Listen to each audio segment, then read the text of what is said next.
Hi, I'm Patricia Ercolino, and I am the producer of Sojourners Along the Way. Today's show is with Barb Nakanishi, who is a licensed dietitian. She has a long list of credentials, which you will see them as her program progresses. She is talking about carb counting. She wants to get information out about nutrition, and that is so important.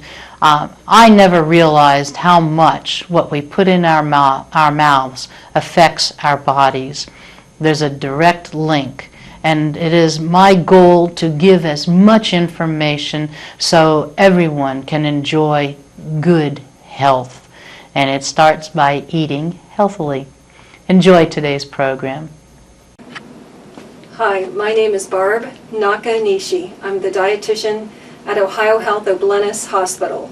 And I'm excited today to be able to do this show because I want to show people information about carbohydrate counting. This is going to be basic carbohydrate counting. Today I'm going to talk about the why do carbohydrate counting, the what, and actually some details on how. So why would somebody want to use carbohydrate counting for their meal planning method? Carbohydrate counting is a tool, and it's important because carbohydrate, when it's digested, it affects blood glucose or blood sugar.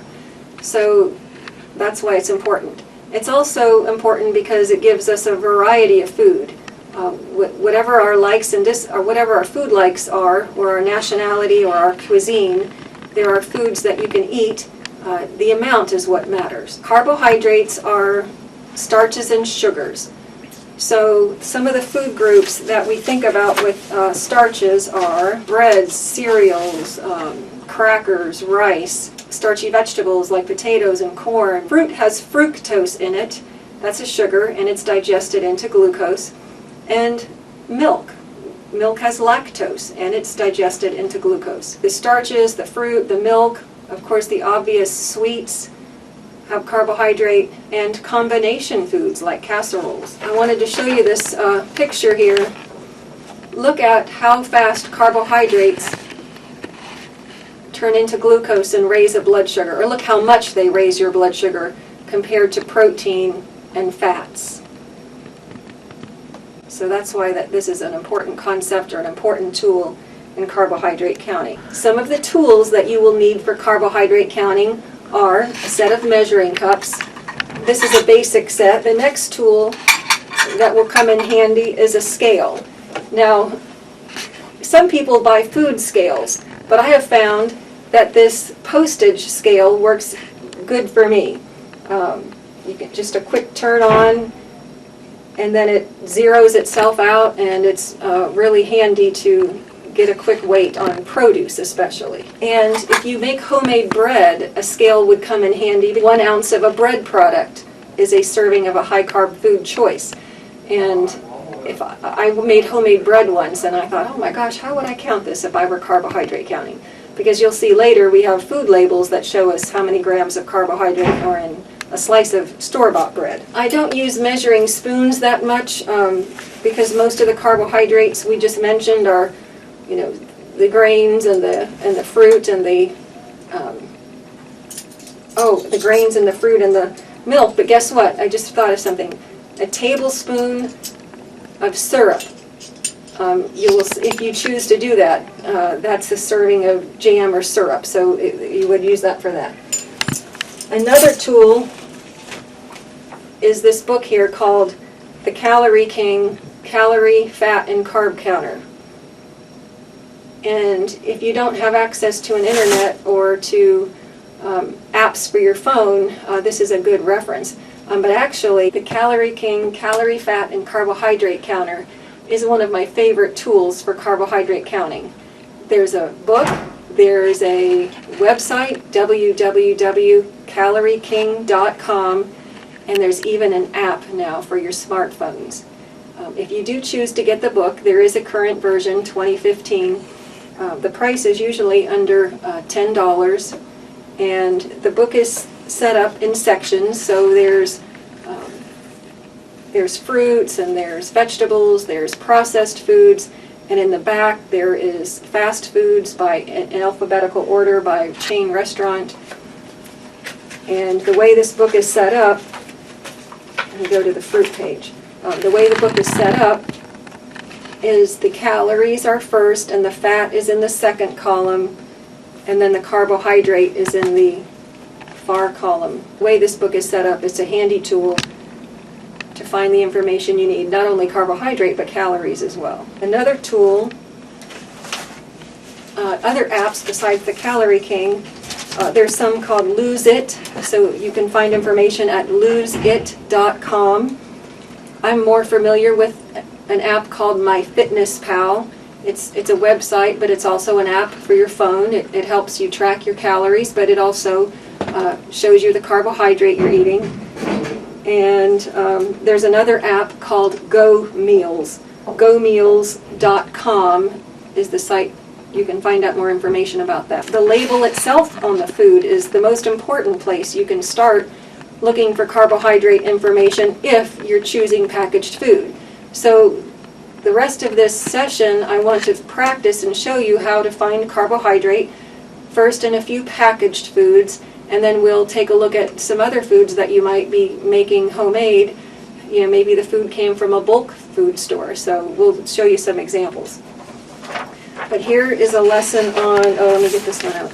Here's a lesson on label reading for carbohydrate counting. As you can see, there's always a portion size at the top of the nutrition information panel. And then there's the portions per container. And then you have some of the information about calories and fat and sodium, and down towards the middle or so you see carbohydrate. You see the word total carbohydrate. What's important to know is that that's what we're looking at when we're carbohydrate counting. We're looking at the total carbohydrate. You do not add grams of sugar in addition to the total carbohydrate. You do not.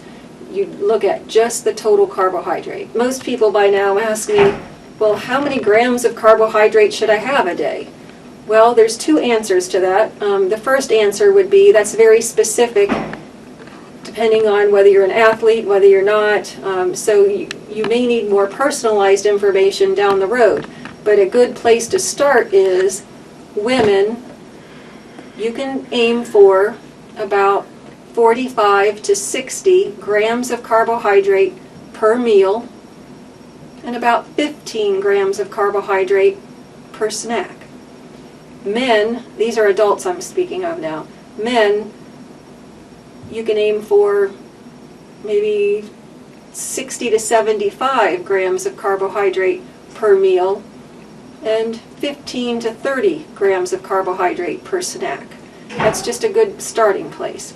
Of course, if you're eating 6 times a day, maybe, and you're trying to watch your weight, maybe you're a woman, instead of eating 45 grams every meal plus 15 every snack, you might even go down to 30 grams of carbohydrate a meal, and then 15 per snack. But the golden rule of just somewhere to start, we say for women, 45 to 60 per meal as a starting point. If you're going to figure out how many grams of carbohydrate are in a casserole or a homemade food, as you can see on one side of this page, it lists all the ingredients in this casserole down one side.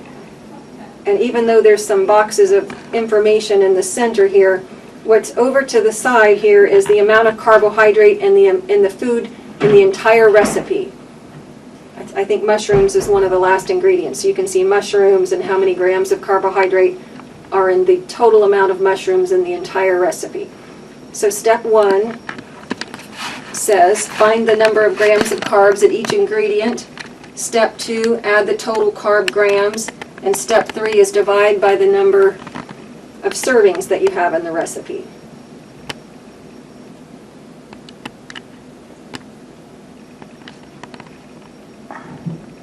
So we'll talk a little bit more about that as well. I just found it.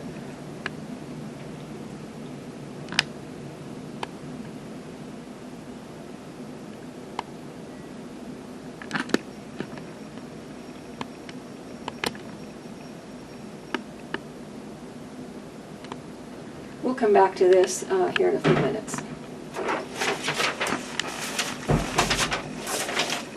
So let me, this is one of the materials that I like to show my clients when they come, because this is a summary of, what food groups have carbohydrates, and then here in a second I'm going to show you the page in the middle and then show you a sample menu. Okay.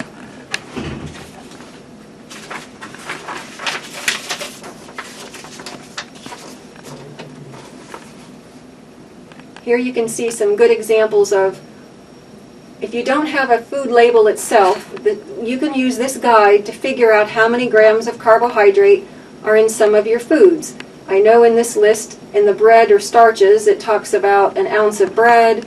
I don't know the order off the top of my head, but I know it talks about maybe 3/4 cup of unsweetened dry cereal. It shows maybe, I think it says in here, a 3-ounce potato. I think it says 1/3 cup of rice or pasta cooked. So those are some examples of starches. Fruit, it's usually a small piece of fruit, a 1/2 cup of mixed fruit, 2 tablespoons of dried fruit like raisins.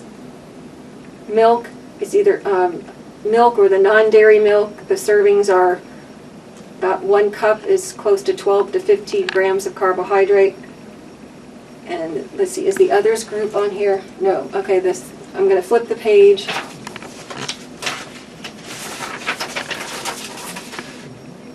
Sweets and desserts have carbohydrate. So the beauty of this carbohydrate counting system is you can figure out how to fit a small piece of dessert in occasionally. However, all the dietitians will tell you you still need to use common sense. We in America eat way more sugar than we need. It's not as nutritious as some of the other whole grains and other carbohydrate foods.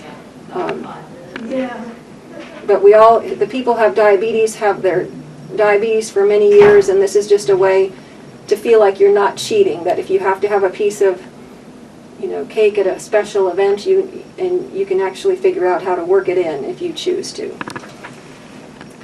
And other foods. There's 2 concepts in this other food group. They're saying that a 1/2 cup of cooked vegetable, 1/2 cup of cooked vegetable, or 1 cup of raw vegetables, because there's only about 5 grams of carbohydrate, some people count some of the low-calorie vegetables as free. But if you take insulin and you adjust your insulin based on how many grams of carbohydrate you eat, I suggest that you count every gram of carbohydrate, even in the vegetables. And at the bottom of this list, it talks about casseroles. 1 cup of casserole equals 2 high-carb food choices. And what that means is, remember we said every 1 carb choice equals 15 grams of carbohydrate. So 1 cup of casserole equals 15 grams of carbohydrate. So on the next page now, let's practice this for a minute. Let's see, I need to be able to see this. So 1 extra small banana. The brochure chooses to use the words 1 carbohydrate serving, but remember that's 15 grams.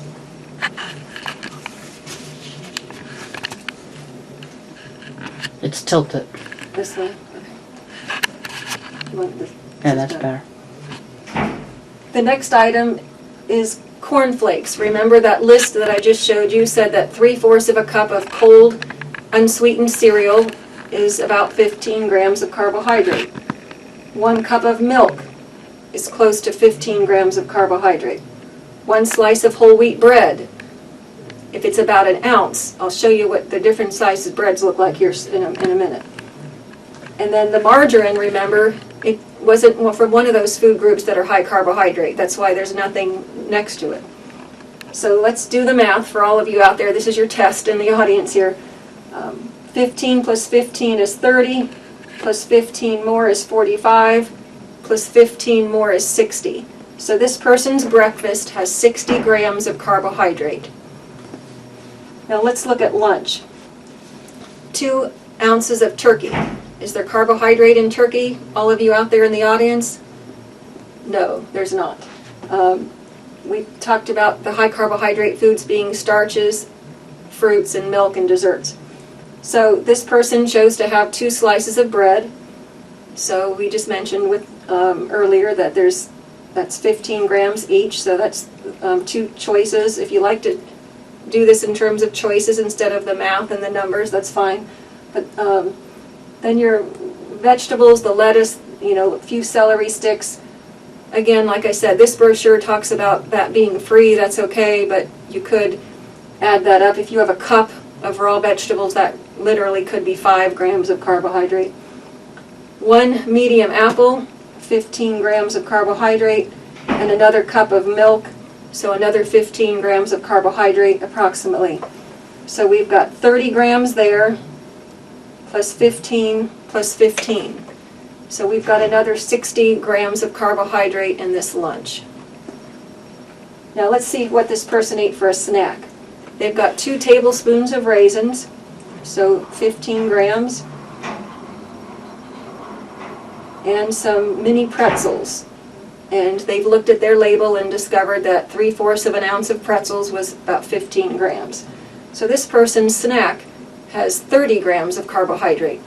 This must have been the man's choice, right? We said men 60 to 75 grams per meal and 15 to 30 grams per snack. What are they having for supper? Remember, roast beef? If you're carbohydrate counting, you can have well-balanced meals. You can have protein, whether it's from animal or plant-based. You can have several fruits and vegetables a day. You can have your dairy or non-dairy substitute and a little bit of fat. This person chose roast beef, and we said earlier there's no carbohydrate in meat. There is if you bread it with breadcrumbs, but not in the roast beef. Now here, I'll show you a potato here in a minute. They're saying a half of a potato. This particular situation is 30 grams of carbohydrate, some sour cream, there's no carbs in there, half a cup of green beans. Actually, I would count that half cup of cooked vegetable as 5 grams of carbohydrate if I were doing this. 1 cup of vegetable salad, I would count that as 5 grams as well. As I said earlier, 1 cup of raw vegetables or a half a cup cooked has 5 grams of carbohydrate.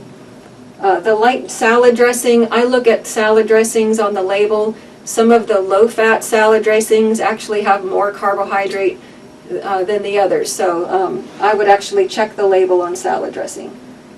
1 whole wheat dinner roll. If it's about an ounce dinner roll, it's 15 grams. But if you go to Bob Evans or somewhere like that and they have big dinner rolls, well, I believe their dinner rolls are 2 ounces. So remember in the old days, Ponderosa, I haven't been to Ponderosa lately, but they used to have some large rolls there and about the size of a bun, and that they are 2 ounces. So that's why they're 30 grams of carbohydrate.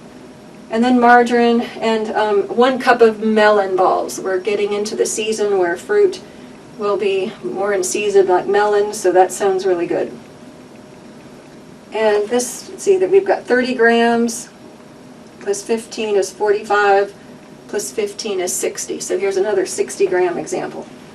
And the snack is some sugar-free yogurt for 15 grams, and some nuts, which do not have any carbohydrate, or very little. So this person's evening snack has 15 grams of carbohydrate.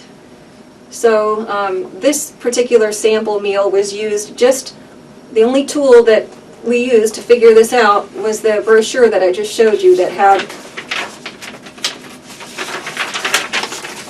these basic food guide lists in it. We could figure all that out and estimate if all you had as a tool was this piece of paper right here on the front and back.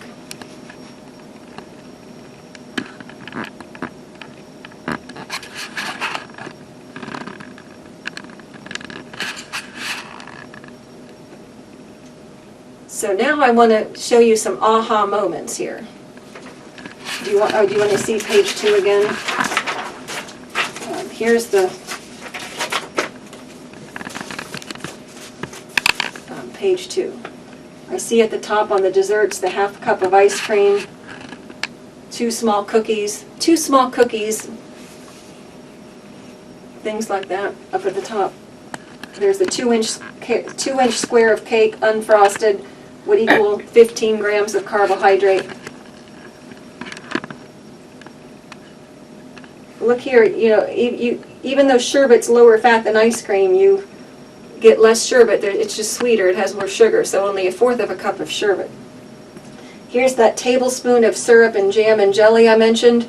So I think, wow, 1 tablespoon of regular syrup or jam has as much carbohydrate as a whole, you know, piece of bread or that 1/2 cup of oatmeal or things that you saw on the other side of the paper. It's just more concentrated, isn't it? Okay, so these were some examples of food groups and how much carbohydrates they have.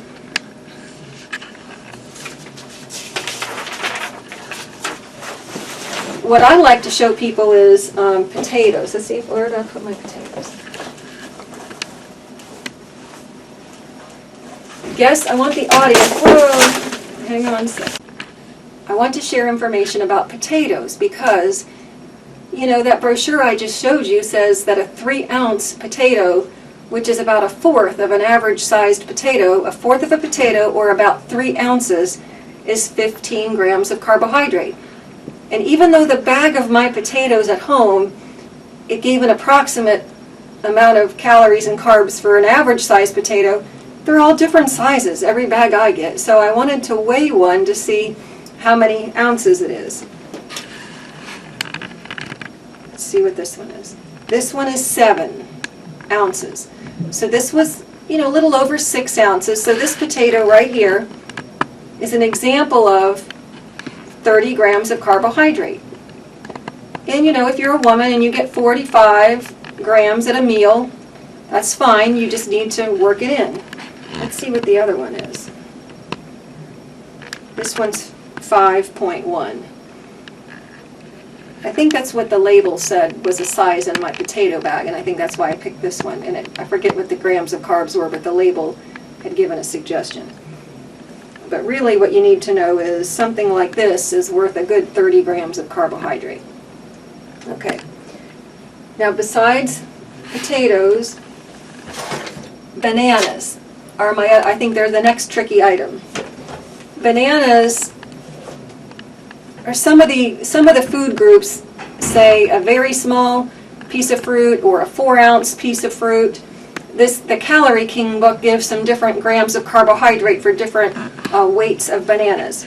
But for those of you out in the audience who have had diabetes a while, why don't you try to guess, you know, how many grams of carbohydrate, you know, would be in this banana? And now let's weigh it. 6.2 ounces.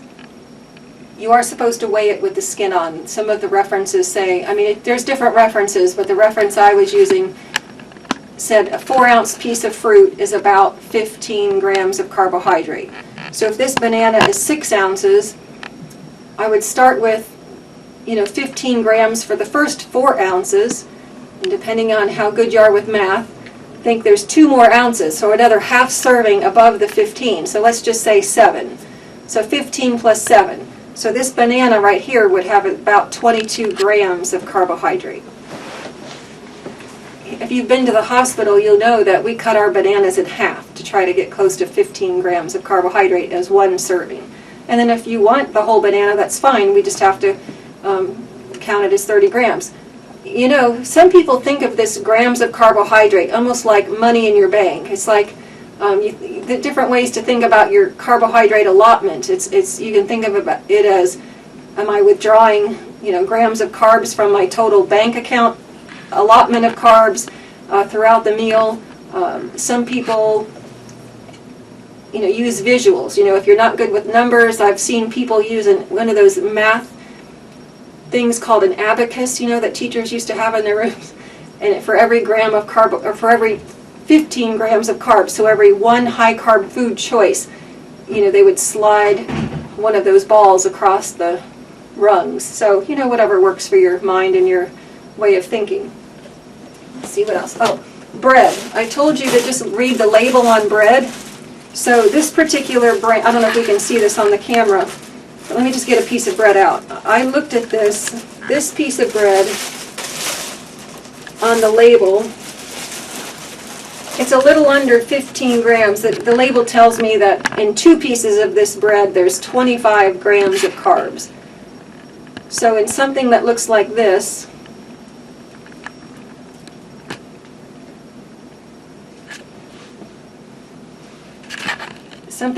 looks like this, it's a little under 15 grams in each slice. And in contrast, we have another brand of bread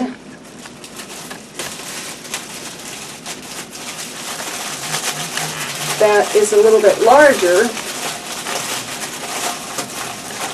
and here's the size, here's the thickness. And the audience, do you want to guess how many grams of carbs this is? Let me check my label here. I think, let's see, 21 grams. Do you want to see this label or not? This might be hard to show on the camera. But there are 21 grams in this slice of bread. So it pays to check your food labels. Now back to that homemade bread example. You know, if you make every ounce has 15 grams of carbohydrate. So if you make your own bread, cut a slice, then it would be handy to have that scale.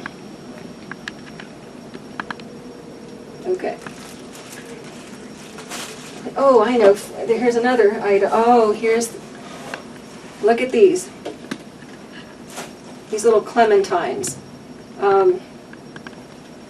If a small piece of fruit has 15 grams of carbs, but this is a little smaller, isn't it, than your average small apple, so wouldn't you think, I've been wondering, how many grams of carbs are in these little guys? So let's see. One way of figuring it out, this one says 2.9 ounces. So if I said earlier that 4 ounces approximately of a fruit with the skin on is approximately 15 grams of carbohydrate, this is about 3 ounces, so it's a little less than 4 ounces. We could just say maybe close to 10 grams of carbs, somewhere in there, with this little piece. And on the other hand, if you have big apples or big pears, does anyone in the audience want to guess how many grams of carbohydrate a pear is that looks like this? I don't know if it would help to show it against the plate how big this is, but you can kind of see. I'm going to weigh it on the scale now. This is about, it says 6.9, so about 7 ounces in this pear. So it's getting close to being 2 servings of fruit, isn't it? Not quite, so, but you know, just so you kind of know, there's no right or wrong for you whether you can have the whole pear or not, but just you know your total grams that you're aiming for per meal and per snack, so I just want to give you a reference range for what that's going to look like. And we talked about potatoes already, but I just wanted to grabbed one of these sweet potatoes from my house. This is 9.2 ounces. So again, we said about 3 ounces of a potato is worth 15 grams of carbohydrate. So this would be an example of about 3 servings of starch here. So 15 plus 15 is 30, plus 15 more is 45. Okay. I think that's all in my goodie bag here. But what I promised you is that we would do a few samples without labels, and then we would practice carbohydrate counting with a few foods with a label. So, well, before I transition to the foods with a label, let me share one more example. Let's say I want to make dinner tonight, and I want to have brown rice. Well, white rice would work too, but for my example, I want to choose brown rice. And I'm going to cook it, and I'm going to, for the sake of this, I'm going to measure a cup of cooked rice onto my plate. And do you guys remember that brochure I showed you said 1/3 of a cup of cooked rice has 15 grams of carbohydrate. So that's a third, plus another third, plus another third. So 15 plus 15 plus 15. So the 1 cup of cooked brown rice has 45 grams. And I want some color in there. So I'm going to add, let's say, at least a half a cup of cooked spinach. So earlier I said that a half a cup of cooked vegetable is 5. And let's say, just pretend I want to make this a vegetarian type meal. So I'm going to add, let's say, another 1/3 cup of cooked beans.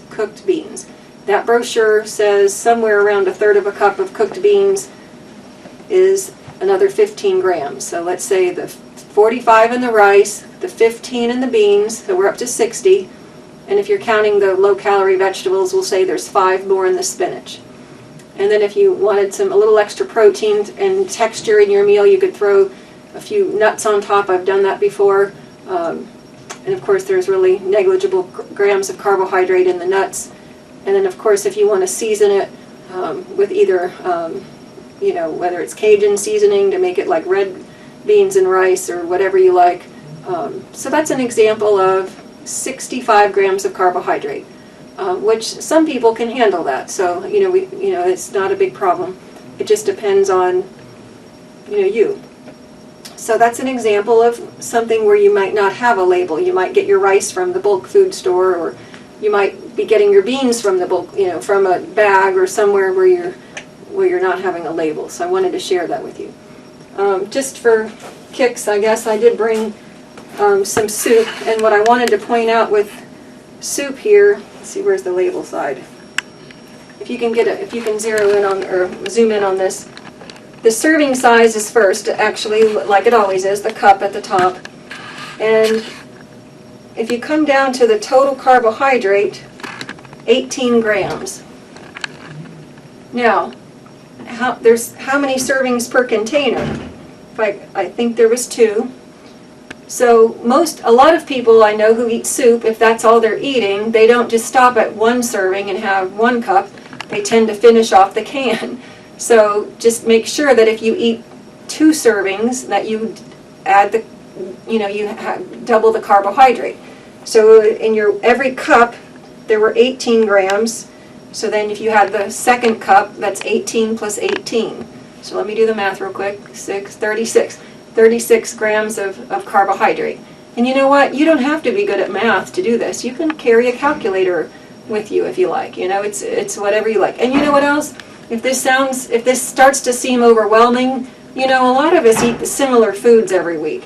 So you'll get familiar with the soup, the bread, the grains that you like. Maybe you like barley or other grains. I mean, whatever you like, you will start to get used to how many grams of carbohydrate are in the foods that you like, and it will get easier after you practice a few days. So, and then, not only do people eat the soup, but then we like a sandwich with our soup, right? So that's why I brought the bread. So let's say I was with a person at lunch, I had a cup of this soup. I can round this maybe to 15 grams. It's almost, it's 18, but let's say 15 in this, 15 in a bread. Let's say I have a whole sandwich. So there'd be 15 in a cup of soup, 30 in the whole sandwich, so there's 45. But who eats soup without crackers? Some people do, some people don't. So if you're a cracker person, this particular label says a serving size is 5 crackers. Can you see this? Okay. 5 crackers, and I forgot. Usually we say 6 crackers is close to 15 grams of carbohydrate.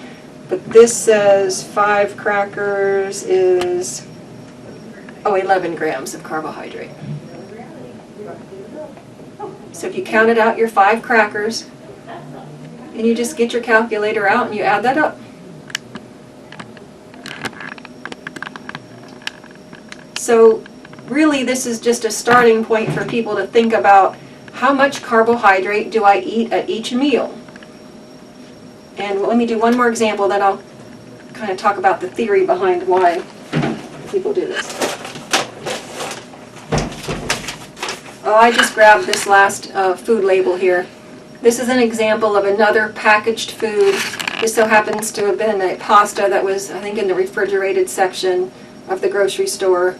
I know people are trying to grab quick and easy things. The longest part of preparing this dish was boiling the water, and then once it boiled, it's ready in 3 minutes, the product advertises. So again, I'm going to have to move this for a second. The serving size is a cup, and the carbohydrate in each cup is 36 grams. But that's where your measuring cups come in. You've got to take the time, if you want to actually know what you're eating, to measure this product in the measuring cup and then dump it on your plate. And I did read an article, there are people out there that measure for a while, they get used to it, then they eyeball it, and then every once in a while they recheck themselves and remeasure again, because we sometimes overestimate sometimes, and it's good to recheck ourselves. So the beauty of this, a little bit more about the why again as we kind of wrap this up. The beauty of this is if I have diabetes, and if I take the same dose of insulin every day, if I take the same diabetes pill every day, and we said earlier that carbohydrate affects your blood sugar the most out of all the other food items. I mean, if you're taking the same medicine and you're getting fairly similar activity every day, those things are constant. The medicine lowers your blood sugar, your activity lowers your blood sugar, but if they're relatively constant, but your food intake is all over the place with carbohydrate, maybe you want, I know people who eat a big plate of spaghetti one night, and then maybe they make garlic bread, remember the noodles have carbohydrate, the pasta sauce has carbohydrate, the garlic bread has carbohydrate, and let's say, sometimes people say, yeah, Barb, there was one piece of garlic bread left and nobody ate it, so I ate it. So then they had 15 more grams than what they even were planned on having in the first place.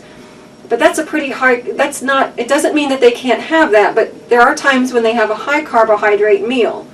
And let's say the next night they decide to have a salad.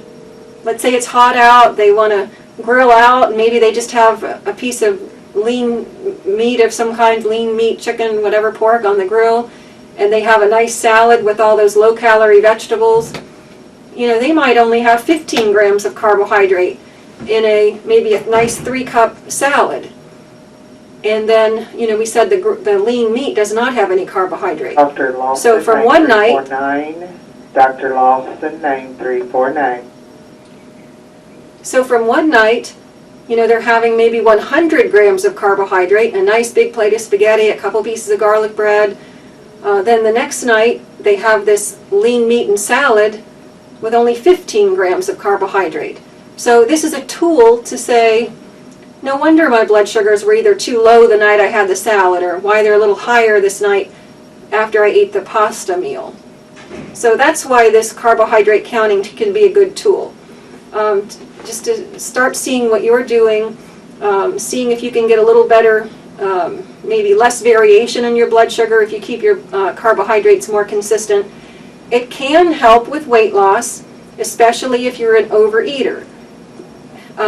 Meaning if you're a 2-plate per dinner person, by controlling your carbohydrate, you're going to eat less calories, possibly, and so you're going to eat less carbohydrate and less calories. However, this is not an absolute guarantee that you will lose weight, because I can count the carbohydrates all I want and eat 2 or 3 pieces of meat and still eat too many calories. So, you have to know where you're starting from and know where you're going with this. For example, maybe you just are going to cut out, you're not going to eat sweet tea anymore. That'll help lower the carbohydrates. Cut out pop, cut out too many desserts. So there's a lot of ways we can do this. So in summary, again, this meal plan can help you lose weight, but it's not an absolute weight loss tool. Like I said, if you could eat less carbohydrate but eat 2 or 3 pieces of meat, or too much fat, and then the calories would still be too high. But it does work for a lot of people. Now I want you to start thinking about something else. This is called advanced carb counting. We can do this in another session.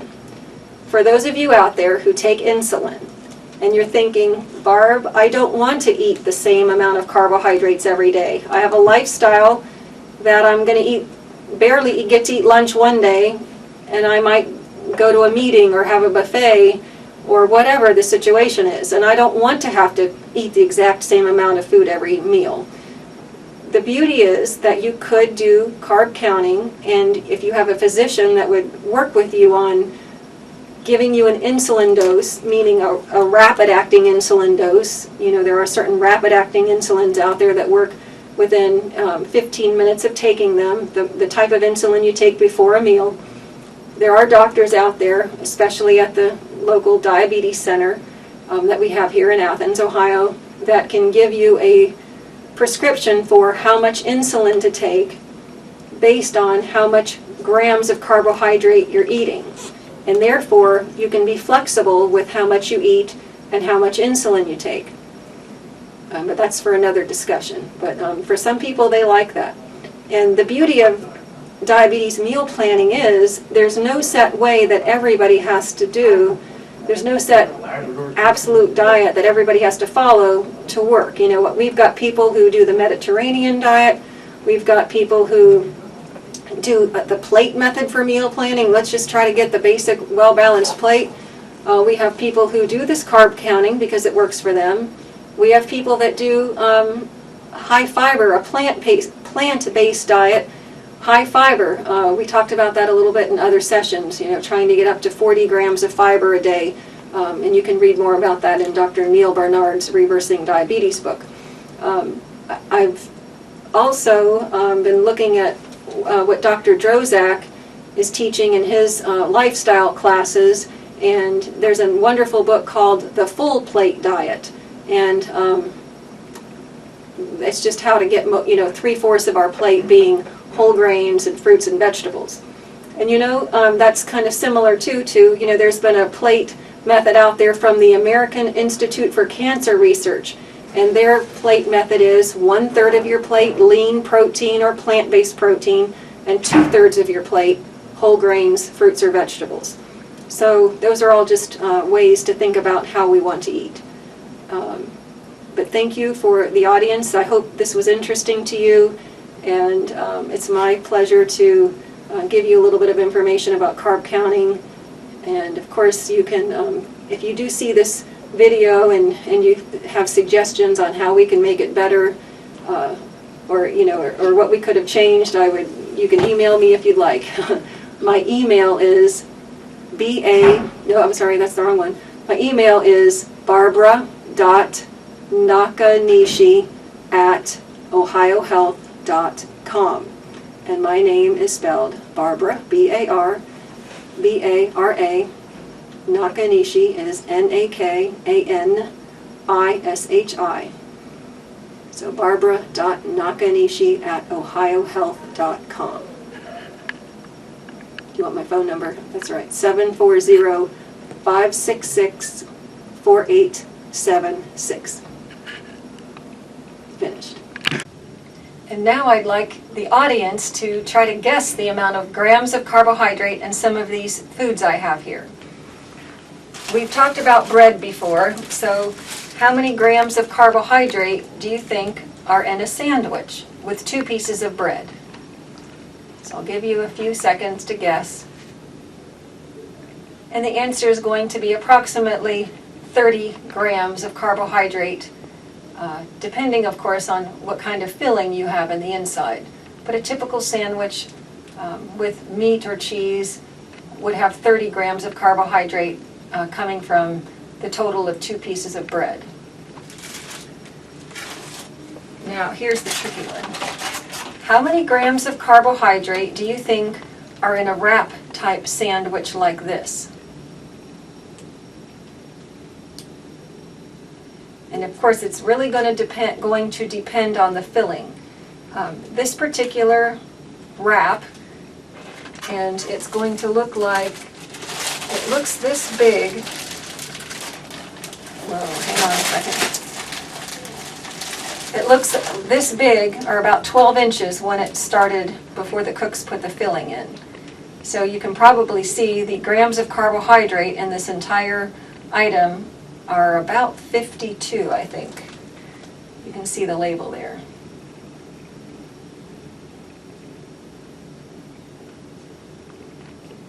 So of course, depending on the filling you have, this particular wrap that I have in my hand has some sweet fillings. It has peanut butter and jelly and bananas and strawberries and some granola. So it's almost like dessert. So this entire wrap has about 105 grams of carbohydrate.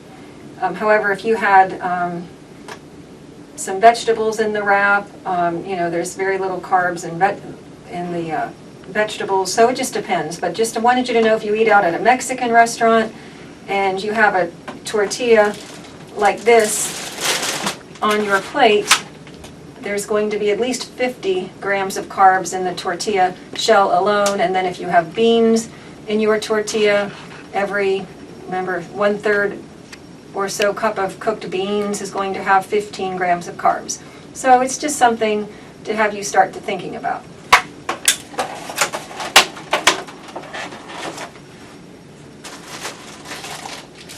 We talked about fruit a little bit today.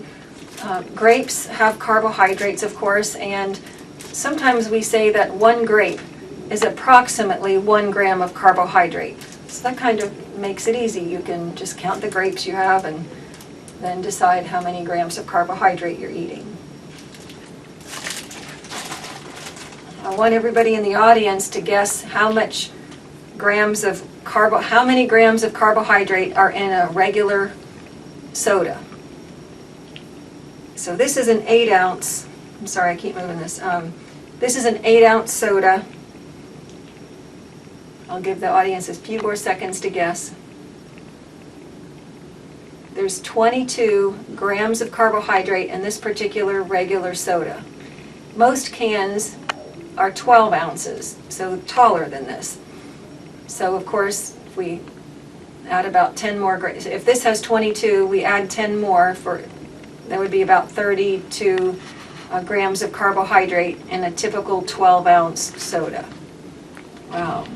And earlier today we said women should aim for 45 to 60 grams of carbohydrate at a meal, and men 60 to 75 grams of carbohydrate at a meal. So right off the bat, this item has 32 grams of carbohydrate if you're drinking regular soda at your meal.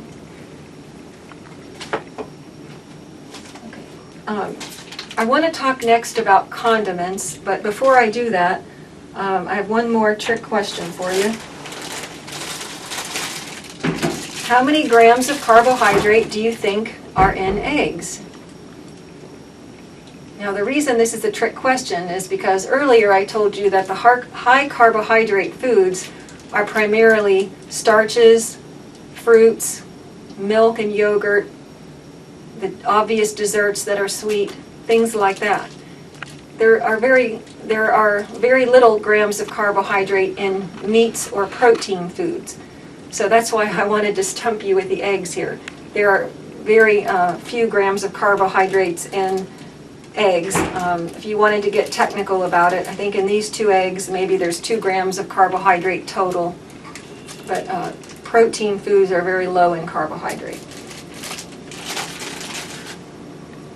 Time. Now I'd like to talk about condiments. I think people who carbohydrate count forget about the grams of carbohydrate in condiments. For example, do you all know how many grams of carbohydrate are in ketchup? You can look per tablespoon on your favorite brand of ketchup, but here at the hospital we have these little packets that are, this big, and we need to figure that out for our patients who are carbohydrate counting. And there are approximately 3 or 4 grams of carbohydrate in a packet like this. And I just looked up barbecue sauce. How many grams of carbohydrate do you think are in 2 tablespoons of barbecue sauce?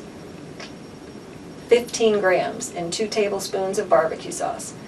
Then I looked at sweet and sour sauce. And so, of course, make your guess right now how many grams of carbohydrate are in sweet and sour sauce. The answer, in 2 tablespoons, there are about 7 grams in the brand that we have. So ketchup, barbecue sauce, sweet and sour sauce, they all have carbohydrate. Now, guess what? We talked about some fats like margarine and mayonnaise and some salad dressings that are, mayonnaise and oil based, they have very little or very few grams of carbohydrate. I know that the ranch dressing that I've tried before has about 3 grams of carbohydrate. However, there's so much variety just depending on the brand and how sweet the salad dressing is. So I want to show you some different varieties of salad dressings and show you the big variety of grams of carbohydrate in it. And as I do this, I want you to think as you're sitting at home, think, okay, what's my favorite salad dressing? And let's just guess, out of all the salad dressings, all of the flavors, there's ranch and French and, poppy seed and, Thousand Island and honey Dijon and those kinds of things. Which salad dressing do you think has the most grams of carbohydrate? Well, I used the brands, I went to the brands that we have here at the hospital, and this, I believe, this brand of fat-free Thousand Island dressing has the most in a packet here. I think the serving is the entire packet. Hold on just a second. Yes, the servings per container are 1, so 17 grams of carbohydrate. This just so happens to be a fat-free version. Sometimes the fat-free versions of salad dressing are higher in carbohydrate than the regular versions because they add more sugar for flavor when they take the fat out. That's not always the case, but sometimes. So that's 17 grams, and the rest of the salad dressings just all go down from there. I have a ruby red for 17 grams as well.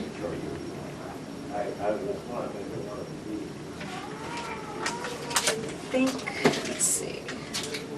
Poppy seed was next. Poppy seed was next at about 15 grams.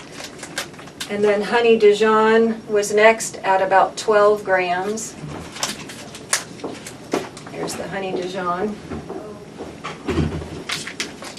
And we've got a fat-free raspberry vinaigrette for 11 grams.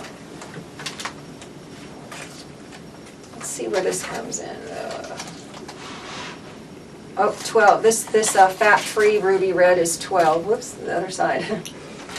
This fat-free ruby red dressing is 12 grams.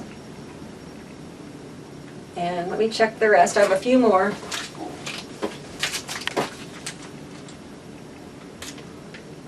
Now the regular Thousand Island is close to 9 grams of carbohydrate in the package.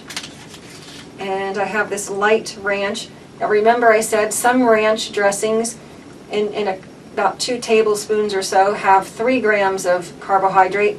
This particular package here in the package, which may or may not, which is probably slightly more than 2 tablespoons in this package. Of course, it's more than 2 tablespoons, but it has 8 grams of carbohydrate.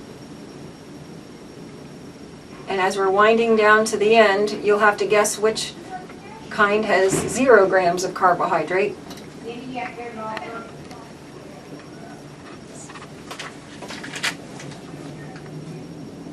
This particular Italian dressing here has 5 grams of carbohydrate. And next, guess what? Next comes this balsamic vinegar. You may not think that there's any grams of carbohydrate in balsamic vinegar, but it's a little bit sweet tasting. And in this balsamic vinegar, a serving is a tablespoon, and there are 5 grams of carbohydrate in a tablespoon of this particular brand of balsamic vinegar. And we're down to the last 2. We have a balsamic vinaigrette. This particular brand is 3 grams of carbohydrate. And last but not least, we have a Greek vinaigrette. and this particular brand says 0 carbohydrate in this Greek vinaigrette. So wow, there was a range there. There was 17 grams per packet all the way down to 0 grams per packet.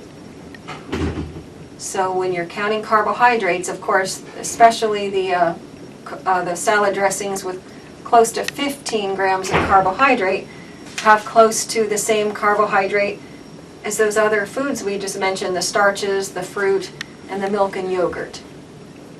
Time. We just talked about many different salad dressings, and now you're probably wondering which salad dressing is best for me. I do want to point out, if you're choosing these pre-packaged salad dressings, many have lots of sodium. You know, some of these salad dressings I showed you in one packet have between 200 and 400 milligrams of sodium. So 400 milligrams of sodium is quite a bit for a salad dressing. Most of us here in the United States, we have heart health issues or chronic disease issues, and we should really limit our sodium intake to 1,500 milligrams per day.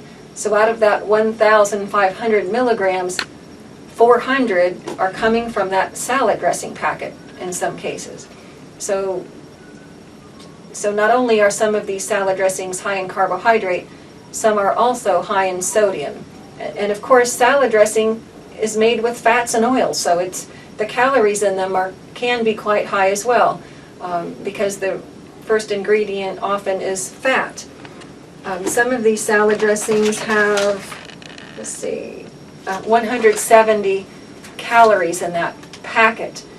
So you're thinking, well, one of these salad dressings was close to 0 grams of carbohydrate. That one that I mentioned that was Greek, that had 0 grams of carbohydrate, it had 180 or so calories in the packet. So you might be wondering, what should I eat? I mean, it's up to you and your health and what your goals are. But this balsamic vinegar that I showed you, in 1 tablespoon, there is 20 calories, 0 fat, 0 sodium, and 5 grams of carbohydrate. So you may be able to use maybe a couple tablespoons of that on your salad for 10 grams of carbohydrate, and you're still saving all of the fat and sodium. But it's your choice. Everything is your choice. I'm just giving you the information on the packet here to make you see what's in some of these foods. Now I'd like to summarize a little bit about what we've presented today and why it's important. I'd like to share information with you about carbohydrate counting, because carbohydrates are one of the nutrients that are in food, or the nutrient in food that affects our blood sugar the most. If you have a handle on how many grams of carbohydrate you're eating per meal, that may help you manage your blood sugar. Time.